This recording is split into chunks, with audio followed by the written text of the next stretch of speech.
Previously on the Vampire Diaries. One. Okay. Good afternoon. I'm at Dedan Kimathi Conservancy, and here there was launched the Dedan Kimathi University Cancer Management Center. And this was supposed to hold up to 150 patients of cancer management, and it was supposed to serve very many neighboring counties, including Nyeri, even up to Isiolo. So this cancer center management project was supposed to be funded by the government of Hungary together with the government of Kenya. This was launched on the 6th of August 2022, that's 2 days before the election. And this is the current situation of the project. So definitely this project has got started.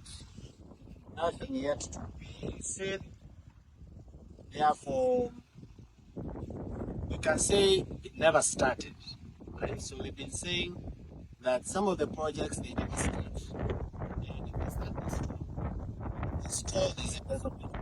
So this one never started. It was launched 2 days before the elections by President Uhuru Kenyatta. So we hope we've reminded them, in case they had forgotten that there is something like this. We hope that they've now remembered and that they're going to do this project, which is actually going to be a very great benefit, not just to the people of Nyeri, but to the people of Kenya at large. Asanteni sana.